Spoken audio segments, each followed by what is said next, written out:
세상에 떠도는 기묘한 괴담들. 첫 번째 이야기, 새벽에 다리를 끌고 다니는 여자.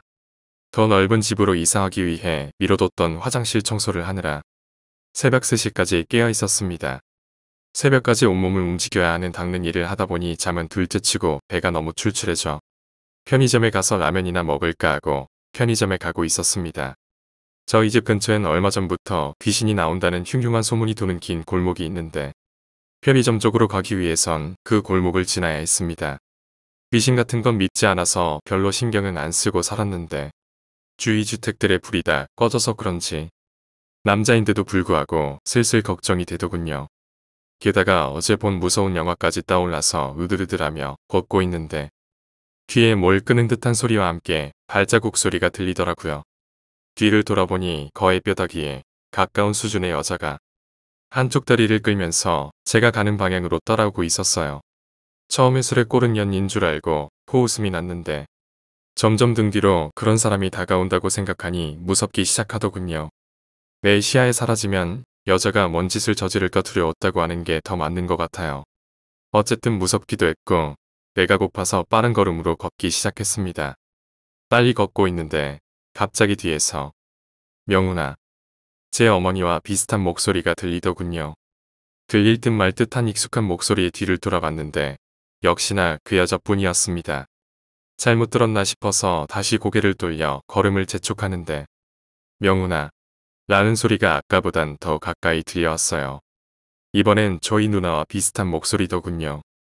무서운 마음에 뒤를 돌아볼까 망설이다가 다시 한번 뒤를 돌아보았습니다.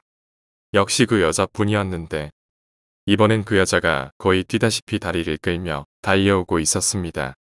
기겁했지만 도망갈까 하다가 20대 건장한 남자가 저런 술꼬른 연애 장난에 휘둘린다는 게 어이가 없었고 한편으론 화가 나서 한 대 때려줄 맘으로 그 자리에 멈춰 서 있었습니다. 여자의 헬속한 얼굴이 간신히 보일 거리가 되자 갑자기 그 여자는 피가 날 정도로 자신의 머리를 쥐어뜯으며 고함을 치듯 큰 소리로 아니 정확히 성인 남자 목소리에 가까운 비명소리를 질러댔습니다.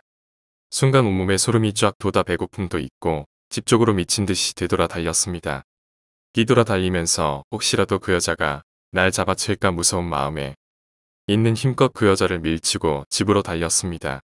그리곤 집에 들어오자마자 바로 현관문을 쾅 닫고 2중, 3중, 5중으로 잠궜습니다. 심장이 갑작스런 일에 놀라 쿵쾅거리고 얼굴과 등은 땀으로 범벅이 되어 있었습니다. 밥이고 뭐고 너무 무서워서 그냥 바로 잤습니다. 그 뒤 이사를 한 후 1년 뒤에 우연히 TV에서 저번 동네 근처에서 일어난 동서울 가족살인 사건에 용의자가 잡혔다는 뉴스를 보았습니다. 두 번째 이야기, 나홀로 집에. 벌써 10년도 넘은 일입니다. 저희 가족은 어머니와 저 단둘뿐이었는데 어머니께서 출장을 가시거나 하면 며칠씩 혼자 지내곤 했습니다. 당시 고등학생이라 밤이 무섭다거나 하는 일은 없었고 어머니께서 안 계시는 날이면 밤늦게까지 텔레비전을 보며 놀다가 자곤 했습니다. 이상한 일을 겪은 것은 여름이 막 시작되던 무렵. 저희 집은 연립주택이었는데 거실 창문이 동남쪽이고 그쪽 방향에 텔레비전이 놓여 있었습니다. 제 방은 텔레비전과 마주 보이는 곳이 바로 제 방이었고 방문은 미닫이였는데 무늬 위에서부터 약 3분의 2 정도가 뿌연 유리로 되어 있고 아래쪽은 나무로 되어 있는 흔하게 볼 수 있는 가정용 미닫이였습니다. 그늘도 어머니께서 안 계신지라 텔레비전을 늦게 보다가 방으로 들어가 잤습니다. 잠깐 누웠을까 싶은데 뭔가 소리가 들렸습니다. 침대에서 문 너머를 보니 이 뿌연 유리 너머로 텔레비전이 켜져 있는 게 보였습니다. 분명 끄고 잤을 텐데 별 생각 없이 리모컨으로 다시 끄고 누웠습니다. 잠이 들락말락 하는데 또 텔레비전이 켜졌습니다. 리모컨이나 텔레비전 둘 중 하나가 문제가 있나 싶어 어기적거리며 일어나 거실로 가서 아이 전원을 뽑았습니다. 돌아서서 방으로 들어오는데 뒤통수가 좀 근질근질 하는 게 느낌이 좋지 않았습니다. 방문을 닫고 자리에 누웠는데 기분이 영 찜찜한 것이 잠이 오지 않았습니다. 누워서 몇 분이나 지났으려니 거실에서 뭔가 소리가 들려왔습니다. 시계 초침 소리까지 들릴 만큼 조용한 밤이 아니었다면 절대로 못 들었을 작은 소리. 도대체 이게 무슨 소리인가 싶어서 문의 유리로 내다보아도 거실 창문으로 들어오는 가로등 불빛만 보였습니다. 아무래도 이상해서 방문을 열었더니 텔레비전 앞에 뭔가 시커먼 것이 쭈그려 앉아 있었습니다. 방문을 여는 소리를 들었는지 그것이 뒤를 돌아봤습니다. 그냥 시커먼 모양도 사람이라고 하기에도 기괴한 그것이 분명 저를 돌아본다. 저는 그렇게 느꼈습니다. 창문 너머로 들어오는 희미한 가로등 불빛에 비친 그것은 귀신이라는 느낌마저 없이 마치 연기나 구름의 덩어리처럼 조금은 이상한 형태로 저를 지켜보다가 정신을 차린 제가 방에 불을 확 켜는 순간 안개가 흩어지는 것처럼 순식간에 사라졌습니다. 방에서 나오는 불빛으로 조금 밝아진 것이 자세히 보니 텔레비전 아래쪽에 전원 버튼을 누르는 곳에 뚜껑이 열려 있었습니다. 전원 버튼은 손가락으로 눌러서 열리는 뚜껑이 덮여 있었습니다. 아까 딸깍 소리는 그 뚜껑을 열 때, 그리고 전원 버튼을 누를 때 소리였던 것입니다.